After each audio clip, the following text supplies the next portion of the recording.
পার দে শেষে খাবা দেখ দৌড়াই দাঁড়াইছে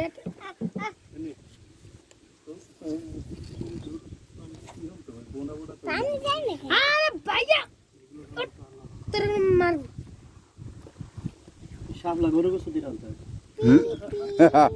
এই শাপলা শাপলা আমাকে দেশে বাবা এই বাবা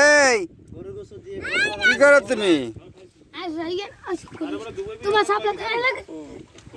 এই তুমি পড়ে যাবে দাঁড়াইও না হলে বহ বহ ওর ট্রেনিং আছে আগো ওরা আমাকে তো ভয় করে ওদের পড়ে যায় ওরে ভাই লেবু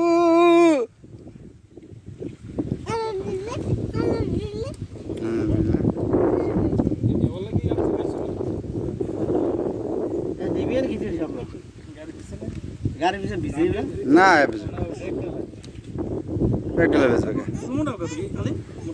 ওরে রে এই শাপলা যদি ফুটতো এখন যদি ফুটতো শাপলাগুলো ভাইয়া আপনার কথা সে যদি কোনো বোরিং বাজে বালির খালি ফোন দেবেন উড়াইতেলে 5000 দেবে আচ্ছা দুজন জামু যাই উড়াই দেবো শাইনের কত 30,000 গেলে বেড়াই বোরিং এ ডাইবিয়া খালি কয় ফুট তলে খালি শিওর জানাবে জানা আমাকে 100 ফুটে গেছে না 90 ফুটে আটকে না 30-40 ফুট ও আদি যাইয়ে দুইজনে ফোজ দিয়ে উড়িয়ে গেল চুরি করে কি এই 3-4 দিন আগে এক জায়গা উড়েছিল 90 ফুট তলে ও তো চুরি করাইতে হয় ওই ধার একটা ফোজ দিতে হয় ফোজ দিয়ে ডুব দিতে হয় ডুব দিয়ে যদি দেখে যেন হ্যাঁ ঠিক আছে সাকসেস